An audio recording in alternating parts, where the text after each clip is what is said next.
Hello, আসসালামু আলাইকুম everyone. আজকের ক্লাসটি হবে মার্কেট স্ট্রাকচারের উপর। কেননা আমরা বিগত দুইটা ক্লাসে আমরা ক্যান্ডেলস্টিক রিয়াকশনের সব কিছুই শিখেছি, কীভাবে ক্যান্ডেলস্টিক রিয়াকশন আমরা আইডেন্টিফাই করব। তো এখন আমাদেরকে জানতে হবে মার্কেট স্ট্রাকচার, অর্থাৎ একটি মার্কেট কিভাবে চলে অ্যান্ড মার্কেটের রুলস কী। ঠিক আছে, এই জিনিসটা আমরা আজকের ক্লাসে জানবো। অ্যান্ড আজকের এই ক্লাসে আমি স্ট্রাকচারটা যেভাবে বুঝিয়ে দেব, অল দ্য টাইম মার্কেট এভাবেই চলে, মার্কেটের নীতি এইটাই। সো আমরা চেষ্টা করব খুব ভালোভাবে বোঝার জন্য। তো আপনাদের কাছে যদি সময় না থাকে তাহলে অবশ্যই আপাতত ভিডিওটি স্কিপ করুন, যখন সময় হবে তখন খুব ভালোভাবে মনোযোগ দিয়ে আপনারা ভিডিওটি দেখিয়ে। ওকে, সো তার আগে আমি কিছু কথা বলি। তো বর্তমানে আপনাদেরকে ভিআইপি গ্রুপ বা বিভিন্ন টেলিগ্রাম গ্রুপে নিয়ে যাওয়া হয়। সো এটি এটি করবেন না কখনো, কেননা এই ট্রেডিংয়ে সফলতার একমাত্র চাবিকাঠি হচ্ছে নিজে ট্রেড করা, নিজে শিখে ট্রেড প্লেস করা। ওকে, এর বিকল্প কোনো ওয়ে নাই। কেউ যদি কাউকে এই ট্রেডিং সেক্টরে সফলতা পাইয়ে দিতে পারতো, তাহলে আজকে হাজার হাজার মানুষ এই সেক্টরে সফলতা পাইতো। ঠিক আছে, কিন্তু আপনারা কয়জন কাকে সফল হইতে দেখছেন? সো আপনারা একটা জিনিসেই বারবার ভুল করে ফেলেন। আপনারা বিভিন্ন গ্রুপে যায়, ঠিক আছে, 1-2 দিন সিগন্যাল নিয়ে কিছু প্রফিট করে, অথবা আপনি 1 সপ্তাহ 2 সপ্তাহ বা 1 মাস প্রফিট করে আপনারা জাস্টিফাই করে ফেলেন যে এই গ্রুপটা বা এই মানুষটা আমাদেরকে প্রফিটেবল লাগতেছে। বাট এটাই হচ্ছে স্ক্যাম। কেন স্ক্যাম বলতেছি? কেননা আপনি এই ট্রেডিং সেক্টরে যখন আসছেন, অবশ্যই 1-2 সপ্তাহ বা 1 মাসের জন্য আসেননি। ওকে, আপনাকে নিজের একটি অবস্থান তৈরি করতে হবে, যে অবস্থানটার মাধ্যমে আপনার লাইফ চেঞ্জ হবে। ওকে, সো 1 সপ্তাহ 2 সপ্তাহে তো আপনার লাইফ চেঞ্জ হবে না, 1 মাসেও লাইফ চেঞ্জ হবে না। তো অবশ্যই এই জিনিসগুলো আপনারা অ্যাভয়েড করার চেষ্টা করবেন। অবশ্যই আগে শিখেন, শেখার পর তারপর এই সেক্টরে ইনভেস্ট করেন, তারপর এই সেক্টর থেকে ভালো কিছু আশা করেন। ওকে, সো আজকের এই ক্লাসটি অনেক ইম্পর্টেন্ট। কেননা একটি মার্কেট, আচ্ছা আমি যদি আমার সেকেন্ড স্ক্রিন থেকে চার্টটাকে নিয়ে আসি, এই যে একটি মার্কেট, এই মার্কেটটি এই যে আপ ডাউন হচ্ছে প্রত্যেকটা সিচুয়েশনে, এখানে দেখেন প্রত্যেকটা সিচুয়েশনে যে মার্কেট আপ ডাউন হচ্ছে, ঠিক আছে, এটার কোনো না কোনো রিজন আছে, কোনো না কোনো রিজন আছে। সো এই রিজনটাই হচ্ছে মার্কেট স্ট্রাকচার। ওকে, মার্কেট স্ট্রাকচারের মাধ্যমেই আমরা এই জিনিসটাকে আইডেন্টিফাই করতে পারবো যে মার্কেটের নেক্সট টার্গেট বা নেক্সট কি করতে পারে। ওকে, তো এটি আমাদের অবশ্যই খুব ভালোভাবেই জানা দরকার। তো আমি এইখানে যে স্ট্রাকচারটা ড্র করছি, এখানে যে স্ট্রাকচারটা ড্র করছি, এখানে up trend and down trend উল্লেখ করা হয়েছে, অ্যান্ড কিভাবে মার্কেট ট্রেন্ড চেঞ্জ করে ওই জিনিসটাও এখানে বলে দেওয়া হয়েছে। ওকে, সো আপনারা যারা নতুন তারাও খুব ভালোভাবে দেখবেন, যারা পুরাতন বা যারা অনেকদিন থেকে ট্রেডিং সেক্টরে আছেন তারাও ভালোভাবে বোঝার চেষ্টা করবেন। কেননা আপনাকে আপনার নলেজ বা আপনি স্ট্রাকচারটা আপনি হয়তো বা জানেন, বাট এমন কিছু জিনিস বা এমন ছোট ছোট কিছু জিনিস, যে জিনিসগুলো হয়তো আপনি জানেন না, ওই জিনিসগুলো থেকে ক্লিয়ার হয়ে নেবেন। ওকে, সো আমাদের এই যে সাইটটি আছে, আমি একটু যদি কালারটা চেঞ্জ করে নিই তাহলে আপনাদের বুঝতে আরও সুবিধা হবে। আমাদের এই যে সাইটটি আছে, এই সাইটটি হচ্ছে আমাদের আপ ট্রেন্ড। ওকে, অ্যান্ড এই যে সাইটটি হচ্ছে, এটি হচ্ছে আমাদের ডাউন ট্রেন্ড। অ্যান্ড এই মাঝখানে যে এরিয়াটুকু আছে, এটি হচ্ছে আমাদের মার্কেট ট্রেন্ড চেঞ্জ করার এরিয়া। অর্থাৎ এইটুকু জায়গার মধ্যে আমাদের মার্কেট ট্রেন্ড চেঞ্জ হয়েছে, এটা আমাদের আপ ট্রেন্ড কন্টিনিউ করছে, এটা আমাদের ডাউন ট্রেন্ড কন্টিনিউ করছে।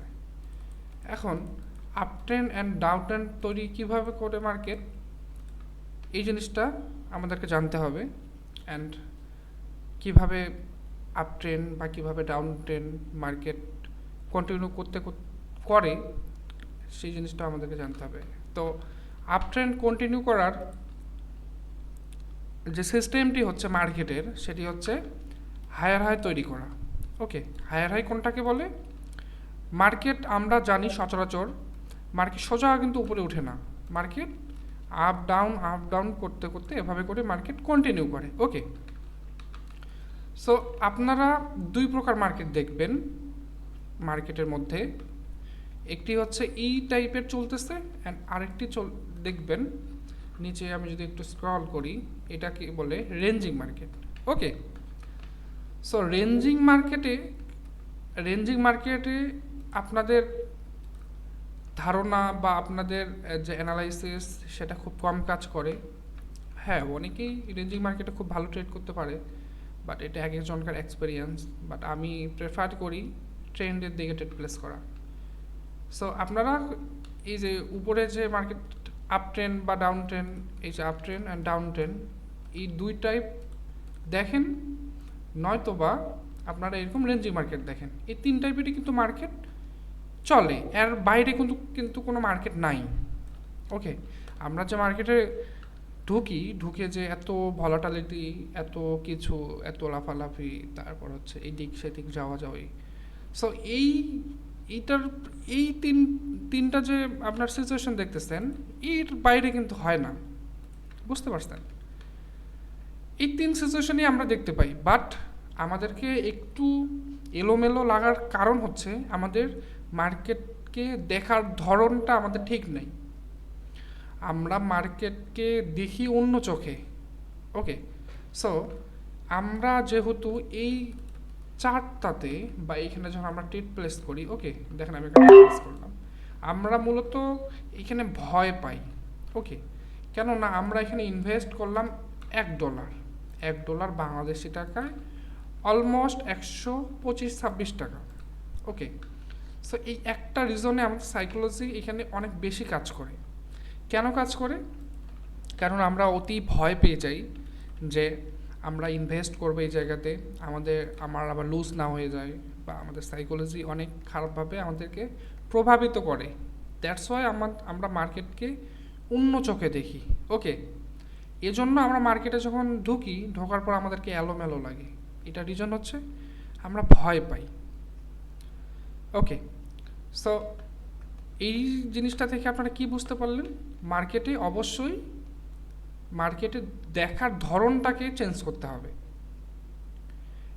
এবং আপনারা যে ইনভেস্টমেন্ট করবেন, যে টাকাটা ইনভেস্টমেন্ট করবেন, ওই টাকাটা অবশ্যই এমন টাকা হতে হবে যেখানে আপনার ইমোশন, অর্থাৎ এই সেক্টরটি যেহেতু ইমোশনের মধ্যে ঘেরা, অর্থাৎ এইখানে ইমোশন অনেক বেশি পরিমাণে কাজ করে। অনেক বেশি পরিমাণ বলতে আমি সাধারণত বলবো 80% ইমোশন কাজ করে, 20% আমাদের নলেজ। ওকে, সো আমরা চেষ্টা করব সর্বোচ্চ এমন ব্যালেন্স ইউজ করার জন্য যে ব্যালেন্সটি আমাদের সব থেকে কম ইমোশন কাজ করবে। ব্যালেন্স ম্যাটার করে না, এই জিনিসটা সবসময় মনে রাখবেন। ব্যালেন্স ম্যাটার করে না। আপনার $100 থেকে $100 দিয়ে যদি আপনি স্টার্ট করেন, আপনার কাছে এটা কম মনে হইতে পারে, বাট আপনার উইনিং রেশিও যদি ভালো থাকে, অর্থাৎ আপনি যদি 5টা ট্রেডের মধ্যে 3 থেকে 4টা উইন করতে পারেন, তাহলে এই $100কে $500 বানানো খুবই ইজি। ওকে, সো এই ক্ষেত্রে আপনাকে জোর দিতে হবে আপনার উইনিং রেশিওতে, আপনার অ্যাকুরেন্সিতে। সো আপনার উইনিং রেশিও যদি ভালো হয়, তাহলে আমরা $100কে $500 যদি বানাতে পারি, তাহলে আমাদের ব্যালেন্স কি এখানে কোনো ম্যাটার করতেছে? ব্যালেন্স ম্যাটার করে না। আমরা কম ব্যালেন্স দিয়েও ভালো পজিশন বানাতে পারি। এজন্য এমন ব্যালেন্স আমরা ইউজ করব যে ব্যালেন্সটিতে আমাদের সর্বোচ্চ কম সাইকোলজি কাজ করবে। ওকে, এখন মার্কেটের যে ধরন, এই ধরনটা আমি আপনাদেরকে বলি কীভাবে মার্কেট আপ ট্রেন্ড কন্টিনিউ করে। ওকে, আপ ট্রেন্ড কন্টিনিউ করার যে সিস্টেম মার্কেটের, সেটি হচ্ছে এইখানে দেখেন, মার্কেট যখন এখান থেকে আপসাইডে উঠছে অ্যান্ড এইখানে একটি রেজিস্ট্যান্স ক্রিয়েট করছে, করার পর মার্কেট একটু নিচে আসছে, আসার পর এইখান থেকে এগেইন একটা সাপোর্ট ক্রিয়েট করছে, করার পর মার্কেট যখন এই রেজিস্ট্যান্সটাকে ব্রেকআউট করছে, তখন এইটিকে আমরা হায়ার হাই বলবো। ওকে, আমরা মার্কেটের কন্ডিশন ওভারঅল দেখতে পাচ্ছি আপসাইডে, অর্থাৎ উপর দিকে উঠতেছে। তো আমরা সাধারণত বলি কোনো একটা ঢিল ছুড়লে আমরা কি বলি, যতক্ষণ পর্যন্ত উপরে উঠে আমরা বলি আমাদের ছড়া ঢিলটি উপরে উঠতেছে, যখন নিচে নামে তখন আমরা কি বলি, ঢিলটি নিচে নামতেছে। ওকে, সো এইখানে এটি তো আমাদের সাধারণ ভাষা, বাট মার্কেটে যেহেতু আমরা একটা সেক্টরে আসছি, এই সেক্টরে একটু ডিফারেন্ট। ওকে, একটু ডিফারেন্ট, জিনিস একই বাট একটু ডিফারেন্ট, এতটুকুই। ওকে, আমরা ওভারঅল দেখতে পাচ্ছি মার্কেট আপসাইডে উঠতেছে। এইখানে মার্কেট যখন একটু উপরে উঠবে, ওঠার পর এখানে যখন রেজিস্ট্যান্স ক্রিয়েট করবে, করার পর মার্কেট পুল ব্যাক নেবে, এটাকে পুল ব্যাক বলে। পুল ব্যাক মানে কি, মার্কেট একটু রেস্ট নিল, অর্থাৎ মার্কেট যখন আপসাইড কন্টিনিউ করবে, মার্কেট যদি একটা ঢিল, দেখেন আপনি একটা ঢিল ধরলে সেটা যদি সোজা উপরে উঠে, ওকে, সোজা উপরে উঠে এক সময় যায় তার পাওয়ার কিন্তু শেষ হয়ে যাবে, পাওয়ার শেষ হয়ে যাবে, বোঝার চেষ্টা করেন, তার যে উপরে ওঠার ক্ষমতা সেটা কিন্তু শেষ হয়ে যাবে। কিন্তু এখানে যদি একটা বেলুন থাকতো, যে এখানে একটা ধাপে ধাপে বেলুন আছে, এবার এখানে একটা ধাপে ধাপে বেলুন আছে, অ্যান্ড এখানে যদি এমন হইতো আপনি এখান থেকে ঢিল ছুড়লেন, ঢিলটি প্রথমে যায় এই বেলুনটাকে লাগলো, তারপর আবার বেলুন থেকে যে পাওয়ারটা আসলো, এই পাওয়ারটি দিয়ে ওই ঢিলটা আবার উপরে উঠলো, উঠে এখান থেকে আবার নিচে নামলো, অর্থাৎ এখানে পাওয়ার শেষ, এখান থেকে আবার পাওয়ার নিয়ে আবার উপরে উঠলো। এভাবে করলে কিন্তু এটা অনেক লং টাইম সাস্টেন করতে পারবে। এই মার্কেটে কিন্তু জিনিসটা সেম, এখানে যদি আপ সাইডের পার্টি অর্থাৎ বায়ার্স পার্টি যদি সোজা উপরে উঠতো, এ কিন্তু বেশিক্ষণ কন্টিনিউ করতে পারতো না, তার পাওয়ার শেষ হয়ে যেত। দ্যাটস ওয়াই মার্কেট কী করে, মার্কেট একটু উপরে ওঠার পর মার্কেট রেস্টে চলে যায়, বায়ার্স রেস্টে চলে যায়, তখন সেলার্স একটু কন্টিনিউ করে নিচে নিয়ে আসে, তারপর এখান থেকে যখন একটু বায়ার্সের পাওয়ার আবার চলে আসলো, অর্থাৎ দেখেন আপনি যখন একটা না 1 ঘন্টা কোনো ভারী কাজ করবেন, আপনি কিন্তু দুর্বল হয়ে যাবেন, আপনার শক্তি কিন্তু শেষ হয়ে যাবে। ওকে, বাট আপনি যদি এমনটা করেন যে আমার টাইম ম্যাটার করে না, বাট আমি 10 মিনিট কাজ করব, 5 মিনিট রেস্ট নিব, 10 মিনিট কাজ করব, 5 মিনিট রেস্ট নিব, বা 20 মিনিট কাজ করব, 10 মিনিট রেস্ট নিব, বা 5 মিনিট রেস্ট নেব, সেক্ষেত্রে কিন্তু আপনি ওই কাজটি দীর্ঘক্ষণ করতে পারবেন। মার্কেটের বিষয়টি সেম, আপনি এখানে মার্কেটে কি হচ্ছে, আপনি কি করেন, রেস্ট নিচ্ছেন, এখানেও মার্কেট কিন্তু রেস্ট নিচ্ছে, বায়ার্স পার্টি একটু কন্টিনিউ করার পর একটু রেস্টে চলে যাচ্ছে, সেলার্স আসতেছে, এটাকে বলে পুল ব্যাক। ওকে, পুল ব্যাক মানে হচ্ছে আপনার মার্কেট যখন আপসাইডে উঠতেছে, মার্কেটের রেস্টিং টাইমটাকে বলে পুল ব্যাক। ওকে, যে মার্কেট একটু ব্যাক যাচ্ছে, ব্যাক যায় আবার পাওয়ার নিয়ে মার্কেট আবার আপসাইডে যাবে। ওকে, এখান থেকে আবার পুল ব্যাক নিবে, অর্থাৎ মার্কেট একটু নিচে আসবে, আসে পাওয়ার নিয়ে আবার আপসাইডে যাবে। ওকে, মার্কেটের ধরন হচ্ছে এটি।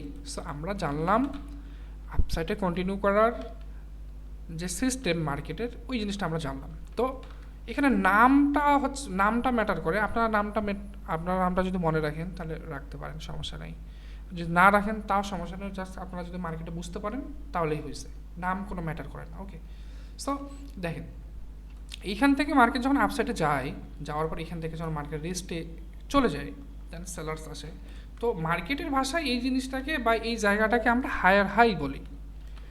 দাঁড়ান আমি একটু যদি এখান থেকে কপি করে নিই, সো ভালো হবে। দেখেন এই এরিয়াটাকে এই জায়গাটাতে হায়ার হাই বলে। ওকে, এখন এইখান থেকে যখন মার্কেট একটু নিচে রেস্ট নিল, নেওয়ার পর এই এরিয়াটা থেকে মার্কেট পাওয়ার পাইলো বা একটু রেস্ট নেওয়ার পর আবার শক্তি আসলো, দেন মার্কেট আবার আপসাইডে চলে গেল। ওকে, এই এরিয়াটাকে মার্কেট ব্রেকআউট করলো অ্যান্ড নতুন হাই তৈরি করলো। সো এই এরিয়াটাকে এই যে সাপোর্ট এরিয়াটাকে, এটা মার্কেটের ভাষায় বলা হয় হায়ার লো। ওকে, এটা কিন্তু মার্কেটের ভাষা, আমরা যে সেক্টরে আসছি সেক্টরে মার্কেটটার ভাষা। আমি এইখানে একটা জিনিস মিস্টেক করছি, একটু ওয়েট করেন, আমি এই জিনিসটাকে একটু ক্লিয়ার করি। কোন জিনিসটা? সেটা হচ্ছে বস ব্রেক অফ স্ট্রাকচারটা। আচ্ছা, একটু কালার চেঞ্জ করে দিয়ে আমি ব্ল্যাক কালার করে দিই। গুড। ওকে, আমি এই বস, আচ্ছা এই বসটা যে আমি ড্র করলাম, এই বসটা এখন কোথাকার? এটি হচ্ছে এই যে ব্রেকআউট করলো মার্কেট, যে ব্রেকআউট করলো রেজিস্ট্যান্সটাকে, এই ব্রেকআউট পয়েন্টটাকে বস বলা হয়। ওকে, অর্থাৎ ব্রেক অফ স্ট্রাকচারটাকে ব্রেক করলো, সোজা মিনিংয়ে যেটা বোঝায়। আমি এটা একটু ড্র করে দিই।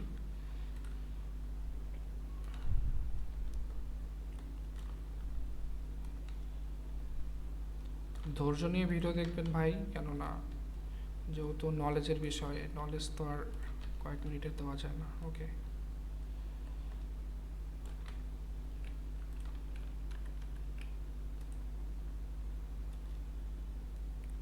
ওকে, এটা বস এরিয়া অ্যান্ড এটা বস এরিয়া। দেখেন আমরা তো জানলাম মার্কেট একটু আপসাইডে যাওয়ার পর এখান থেকে রেস্ট নেবে, দেন এখান থেকে পাওয়ার নিয়ে মার্কেট আবার আপসাইডে যাবে। এভাবে কি হবে, আপ ট্রেন্ড বা ডাউন ট্রেন্ড দীর্ঘ সময় পর্যন্ত কন্টিনিউ করতে পারবে। সো এখানে নামটা তো আমি একটু বলে দিলাম আপনাদেরকে। এই যে রেজিস্ট্যান্সটা ক্রিয়েট করে, অর্থাৎ যেখান থেকে মার্কেট রেস্টে চলে যায়, ওই এরিয়াটাকে আমরা মার্কেটের ভাষায় বলি হায়ার হাই। অ্যান্ড যে এরিয়া থেকে মার্কেট এগেইন একটু রেস্ট নেওয়ার পর এগেইন আপসাইডে মুভমেন্ট দেয়, ওই এরিয়াটাকে আমরা বলি হায়ার লো। অ্যান্ড মার্কেটের যে ব্রেকআউট পয়েন্টটা থাকে, অর্থাৎ এই রেজিস্ট্যান্সটাকে যে ব্রেকআউট পয়েন্টটা থাকে, এই পয়েন্টটাকে আমরা বলি বস বা break of structure. Okay, so আশা করি আপনারা বুঝতে পারছেন আপ ট্রেন্ড কন্টিনিউ করার সিস্টেম হচ্ছে এটি। অ্যান্ড ডাউন ট্রেন্ডে যদি আমরা আসি, দেখেন এখানে ডাউন ট্রেন্ডেও জিনিসটা সেম, জাস্ট নামটা একটু উল্টা। ওকে, এখানে আমরা মার্কেট উপরে উঠছে তারপর নিচে নামছে, যেহেতু মার্কেট উপর সাইডে উঠতেছে, আপ সাইডে উঠতেছে, দ্যাটস ওয়াই আমরা এটাকে হায়ার হাই বলি, নিচে এটাকে হায়ার লো বলি। বাট ডাউন ট্রেন্ডে যেহেতু মার্কেটটি নিচে নামতেছে, দ্যাটস ওয়াই আমরা এটাকে লোয়ার লো বলবো, অ্যান্ড এটাকে আমরা বলবো লোয়ার হাই। এটাকে বলবো আমরা লোয়ার লো, অ্যান্ড এটাকে বলবো আমরা লোয়ার হাই। অর্থাৎ এই যে লো, অর্থাৎ মার্কেট যে নিচে নামতেছে, এই যে লোটার হাই হচ্ছে এটি, অ্যান্ড আপ ট্রেন্ডের এই হাইয়ের হচ্ছে এটা লো, অ্যান্ড এই লো এর হচ্ছে এটা হাই। ওকে, সো এই জিনিসটা আপনাদেরকে আশা করি ক্লিয়ার হয়েছে। অ্যান্ড মাঝখানে যে ব্রেকআউটের যে পয়েন্টটা, এটি কিন্তু আমরা বস বলি। সো এটাই হচ্ছে বিষয়। অ্যান্ড এখন আসি এই মাঝের পয়েন্টটাকে, এই মাঝখানের পয়েন্টটা। ওকে, সো এই জিনিসটা আমি একটু আপনাদেরকে একটু আলাদাভাবে ক্লিয়ার করে দিই। হ্যাঁ, একটু বোঝার চেষ্টা করেন। দেখেন আমরা জানলাম আপ ট্রেন্ড কন্টিনিউ করে একটু আপসাইডে মার্কেট যাবে, একটু রেস্ট নেবে, আবার মার্কেট যাবে, এটাকে এই রেজিস্ট্যান্সটাকে ব্রেকআউট করবে, এগিন নিচে আসবে, একটু রেস্ট নেবে, আবার আপসাইডে যাবে, এই এরিয়াটাকে ব্রেকআউট করবে, এগিন রেস্ট নেবে, এগিন আপসাইডে যাবে। এটি হচ্ছে আপ ট্রেন্ড বা ঠিক উল্টো পাশটি হচ্ছে ডাউন ট্রেন্ডের, ঠিক উল্টো পাশটি হচ্ছে এটি, অর্থাৎ এখানে ব্রেক হবে, স্ট্রাকচার করবে, অর্থাৎ এই যে ব্রেকআউট করবে রেজিস্ট্যান্সটাকে। ওকে, বাট যদি এরকমটা না হয়, যদি এরকমটা না হয় বা দীর্ঘক্ষণ আপ ট্রেন্ড কন্টিনিউ করার পর বা আপ ট্রেন্ড চলার পর, আপ ট্রেন্ড তো মার্কেট সারা জীবন চলবে না। সারা জীবন কি চলবে? হ্যাঁ, আমি শুরুতে কি বললাম, মার্কেট যদি সোজা উপরে উঠতো তাহলে বেশিক্ষণ কন্টিনিউ করতে পারতো না। বাট বেশিক্ষণ কন্টিনিউ কখন করতে পারবে? যখন কোনো একটা ওয়ে থাকবে। ওকে, মার্কেট এখান থেকে এভাবে এভাবে করে কোনো একটা ওয়ে থাকবে, তখন মার্কেট বেশিক্ষণ কন্টিনিউ করতে পারবে। বাট সারা জীবন তো পারবে না, কোথাও না কোথাও তো শেষ হয়ে যাবে। এই শেষ হওয়ার জায়গাটি হচ্ছে চক পয়েন্ট। ওকে, সো এখানে দেখেন মার্কেটের এই এরিয়া থেকে হওয়ার কি কথা ছিল, মার্কেট একটু রেস্ট নেবে, তারপর মার্কেট আপসাইডে যাবে, এটি হওয়ার কথা ছিল। বাট মার্কেট যদি এই যে হায়ার লোটাকে যদি ব্রেকআউট করে দেয়, তাহলে কি মার্কেটের আপ ট্রেন্ডের সিস্টেম, যে আপ ট্রেন্ড এখান থেকে ডাউনে আসে যে আপসাইডে যাবে, এই সিস্টেমটা কি মার্কেট ফলো করলো? না, করলো না। এটাকে আমরা বলবো চক পয়েন্ট। চক পয়েন্টের মিনিং হচ্ছে চেঞ্জ অফ ক্যারেক্টার। ক্যারেক্টার বলতে আমরা কি বুঝি? ব্যক্তিত্ব বা ধরন, যেটাই বলি না কেন সেটা আমরা বুঝি। মার্কেটের এখানে ধরন কি? আপসাইড কন্টিনিউ করার, market break of structure, higher high higher low, lower high, এভাবে কন্টিনিউ করে আপ ট্রেন্ড বা ডাউন ট্রেন্ড মার্কেট কন্টিনিউ করবে। বাট এটা কোনো কারণে যদি ফেইল হয়, তাহলে ওটা তো তার ব্যক্তিত্ব বা তার যে চলার ধরন সেটা তো চেঞ্জ হয়ে গেল। ওইটাকে সাধারণত মার্কেটের ভাষায় বলা হয় change of character. Okay, so change of character যখন মার্কেটের মধ্যে হয়, তখন আমাদের ব্রেন আমাদেরকে কী সিগন্যাল দেয় বা আমরা কি বুঝি যে ওকে, আপসাইড বা ডাউন সাইডে যখন চেঞ্জ অফ ক্যারেক্টার হয়েছে, দ্যাটস মিন ওই ট্রেন্ডই, সেটি আপ ট্রেন্ডই হতে পারে বা ডাউন ট্রেন্ডও হতে পারে, যেটাই হোক না কেন, ওই ট্রেন্ডটি কন্টিনিউ করার মতো ক্যাপাবিলিটি বা শক্তি নাই। এখন চান্স কি? ট্রেন্ড চেঞ্জ করা। ওকে, এখন যদি আপ ট্রেন্ডে এই সিচুয়েশনটি হয়, তাহলে ডাউন ট্রেন্ড অর্থাৎ চেঞ্জ অফ ক্যারেক্টার হওয়ার পর ডাউন ট্রেন্ড কন্টিনিউ করার চান্স এখন তৈরি হবে। ওকে, যদি ডাউন ট্রেন্ড হয় অ্যান্ড ডাউন ট্রেন্ডে যদি এই সিচুয়েশনটি হয়, তাহলে আমরা এটি বুঝতে পারতেছি যে ডাউন ট্রেন্ড থেকে এখন আপ ট্রেন্ড কন্টিনিউ করার চান্স আছে। ওকে, কেননা মার্কেট এখানে চেঞ্জ অফ ক্যারেক্টার করছে, তার ক্যারেক্টারটাকে চেঞ্জ করছে। ওকে, সো আমরা তো মার্কেটের ধরনটা জানলাম, কীভাবে মার্কেট চলে। আশা করি আমি সর্বোচ্চ সহজভাবে আপনাদেরকে বোঝানোর চেষ্টা করছি। কালকে আমরা জানবো মার্কেটের টার্গেট সম্পর্কে এবং কোন এরিয়াগুলোতে আমাদেরকে ট্রেড নেওয়া উচিত, কোন এরিয়াগুলোকে আমাদেরকে অ্যাভয়েড করা উচিত, ওই জিনিসগুলো আমরা কালকে ক্লাসে জানবো। আমি শেষে আরেকটি জিনিস আপনাদেরকে বলে দিই রেঞ্জিং মার্কেট সম্পর্কে।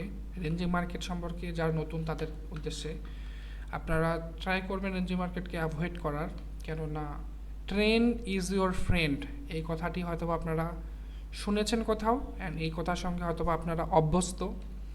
সো এই ট্রেন্ড ইজ ইউর ফ্রেন্ড, অর্থাৎ আপনারা যখন ট্রেন্ডের সাথে ট্রেড প্লেস করবেন, এখান থেকে যখন আপনারা আপসাইডের জন্য ট্রেড প্লেস করবেন, ওকে, সো এই এরিয়াগুলোতে আপনাদের অ্যানালাইসিস যদি ভুলও হয়, অনেক সময় আপনি ট্রেন্ডের দিকে অর্থাৎ আপসাইডে ট্রেড প্লেস করার কারণে আপনার অ্যানালাইসিস ভুল হওয়ার সত্ত্বেও আপনার ট্রেডটি উইন হয়ে যায়। দ্যাটস ওয়াই আমরা অ্যাভয়েড করব রেঞ্জিং মার্কেটকে, কেননা রেঞ্জিং মার্কেটে সাপোর্ট রেজিস্ট্যান্স যারা ঠিকভাবে কাজ করবে না। ওকে, সো রেঞ্জিং মার্কেটে আমরা কি দেখতে পাচ্ছি, এটিকে যদি আমরা একটা এটি আমরা সাধারণত জানি নিচে সাপোর্ট থাকে, উপরে রেজিস্ট্যান্স থাকে। ওকে, সো রেঞ্জিং মার্কেটের বিষয়টি হচ্ছে মার্কেট একই জায়গায় বারবার ঘোরাঘুরি করবে। মার্কেট আপ ট্রেন্ড বা ডাউন ট্রেন্ডের যে আমরা ধরনটা জানলাম ওইভাবে চলবে না, মার্কেট একই জায়গার মধ্যে চলবে। অর্থাৎ এটিকে যদি একটি দেয়ালের মতো ধরি, এই এরিয়াটাকে, আচ্ছা আমি একটু কালারটা চেঞ্জ করে দিয়ে বোঝানোর চেষ্টা করি।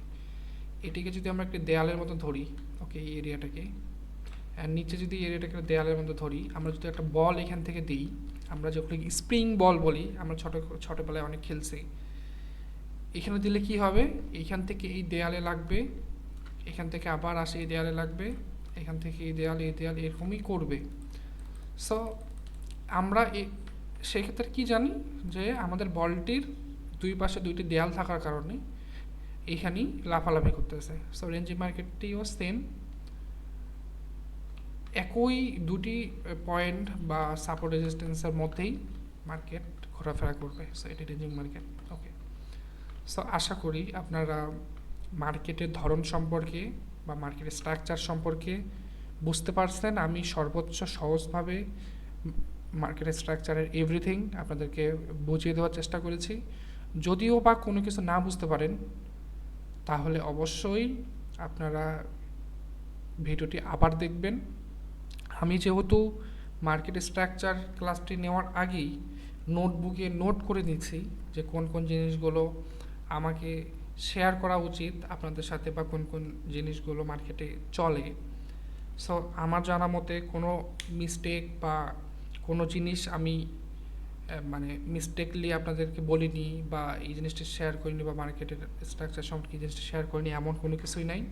মার্কেটের যতটুক স্ট্রাকচার যেভাবে চলে, মার্কেট যেভাবে চলে, এই জিনিসটি আমি আপনাদেরকে টোটালি শেয়ার করে দিয়েছি। অর্থাৎ আমার কাছ থেকে কোনো কিছু মিস্টেকলি হাইড হয়নি, সব কিছুই আমি আপনাদেরকে এই ক্লাসের মধ্যে বলে দিয়েছি, যেহেতু আমি আগেই নোট করছি। কেননা যখন আমি ভিডিও স্টার্ট করব বা কথা বলবো, এই টাইমে অনেক কিছু মিস্টেক হইতে পারে বা অনেক কিছু আমি ভুলে যেতে পারি। দ্যাটস ওয়াই আমি আগেই নোট করে নিই যে আমি আজকে কোন কোন বিষয়গুলো আপনাদেরকে ক্লিয়ার করে দেব। ওকে, সো সবাই ভালো থাকবেন, অ্যান্ড নেক্সট ক্লাসে আমরা জানবো মার্কেটের টার্গেট সম্পর্কে।